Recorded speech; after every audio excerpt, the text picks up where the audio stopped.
Very good morning, children. Today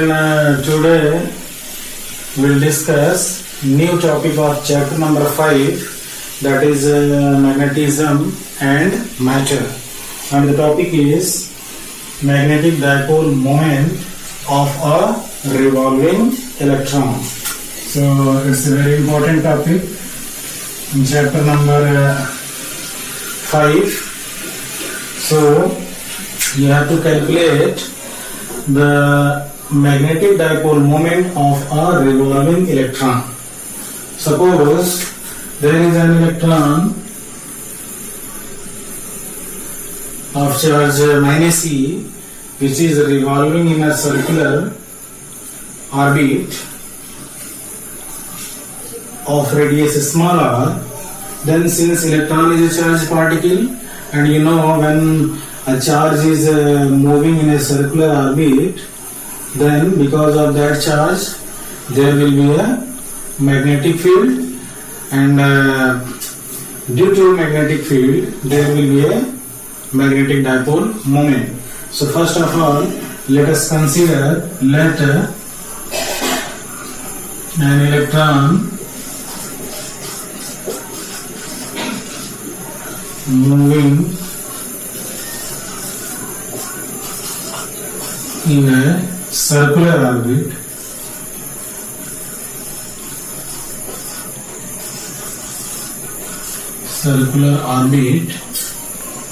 of radius small r with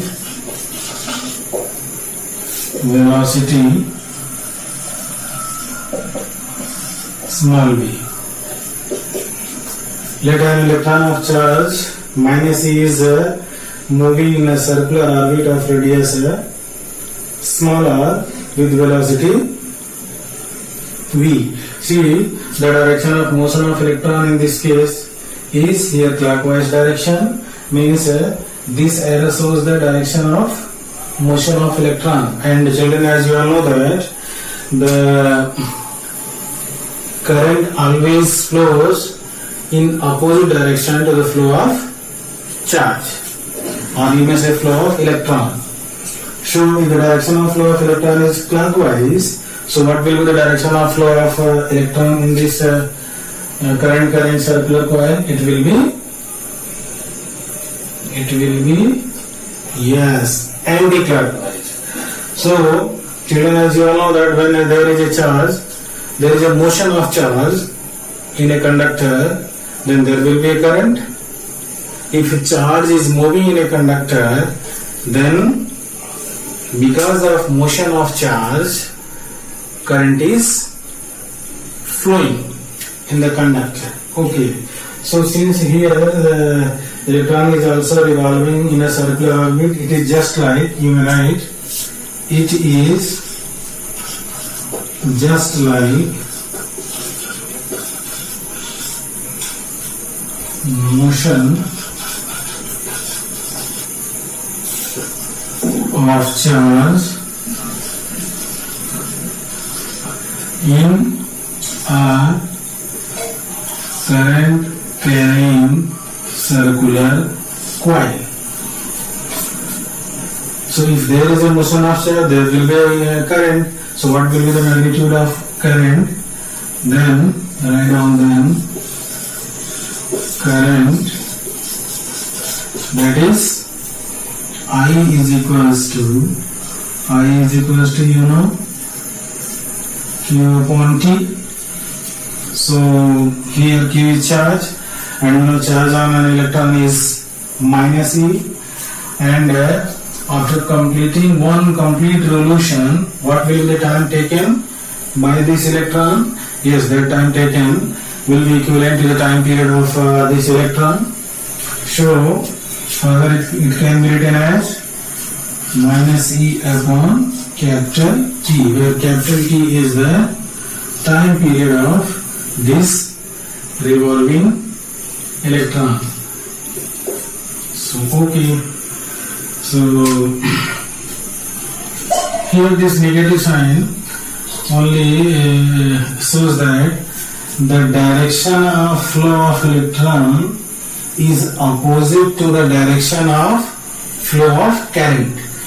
If electron is moving in clockwise direction, then current will flow in this circular conductor in anti-clockwise direction. So in terms of its magnitude, we can write I is equals to E upon T. And you know, children, as we know that is time period is equals to distance upon speed. So what will be the total distance covered by this electron after completing one revolution? The distance traveled by this electron will be equivalent to the circumference of this circular path. So circumference of circle, you know, 2 pi r, where r is the radius of the circular path, divided by velocity. We have taken v is the velocity. So the time period now will becomes 2 pi r upon v. Similarly, we can write, yes, now I will be equals to, I is equals to E upon T. So E upon T can be replaced by 2 pi r divided by v. So it will be transposed to numerator. So we will get I is equals to EV upon 2 pi r. Very good. Now, children, again we know that now magnetic dipole moment, because of motion of electron, current starts flowing in this circular coil or circular orbit, and because of this current, magnetic field is created. Because of magnetic field, a new physical term is also introduced here, that is magnetic dipole moment. So magnetic dipole moment, it is represented by mu. Sometimes it is also represented by capital I, and this will be equals to I into A. So this is the formula of magnetic dipole moment. You have studied in your previous class. That is M is equals to I into A. And if the current carrying coil is having N charge, then M will be written as M is equals to NIA. So here we are written mu is equals to M is equals to I into A. I is the magnitude of current flowing in the circular orbit, and A is the cross-sectional area of this conductor. So further it can be written as mu is equals to yes, I. Let us substitute the value of I from here. EV upon 2 pi r, EV upon 2 pi r into A. Cross-sectional area of this conductor is, A is equals to pi r square. So it will be, we can replace this A by pi r square. After simplifying, this pi cancel with this r cancel with this. What's left? Let us see. Mu is equals to 1 upon 2 EV into r. Now we can divide in both numerator and denominator by small m. So we will get, small m upon small m. In case of electron, this is small m implies that mass of electron. So further it can be written as mu is equals to half, and then EmVr upon mass of electron. So children, you all know that MVr is angular momentum of electron. In case of electron, it is angular momentum of electron. So we can write mu is equals to E L upon 2 into mass of electron, where L is called angular momentum and it is equals to L is equals to mvr. You have studied in your previous class, that is in class 11. You are familiar about capital L, angular momentum. So L is equals to mvr is angular momentum. Wait. Now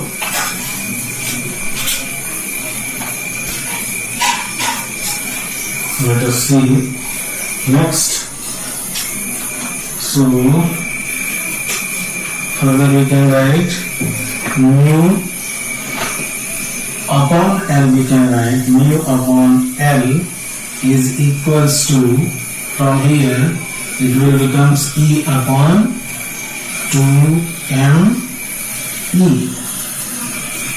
Have you got my point? This L can be transposed to denominator. We will get mu upon L is equals to E upon 2 into mi. Here what is mu here?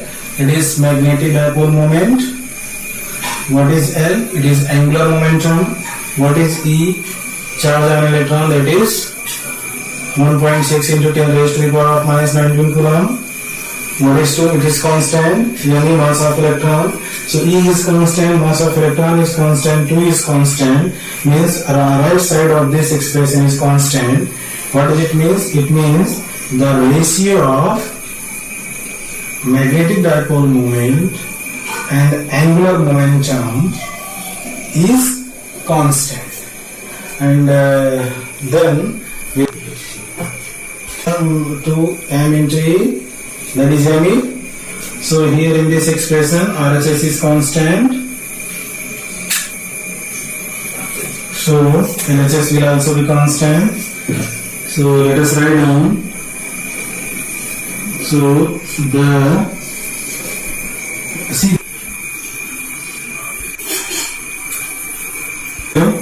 the ratio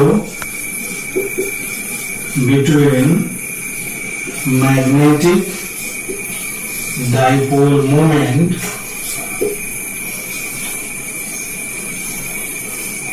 and this is magnetic dipole moment and this is and angular momentum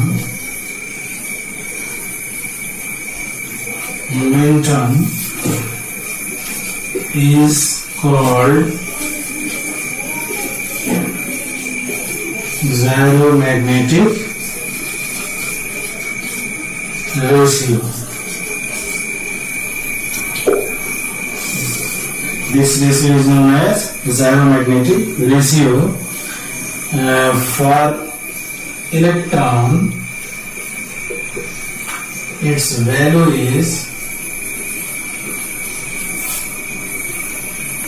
8.8 into 10 raised to the power of 10.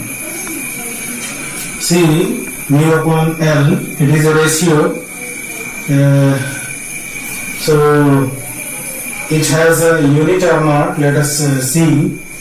Generally ratio has no unit, but here in this case mu upon L is equals to E upon 2 into mass of electron.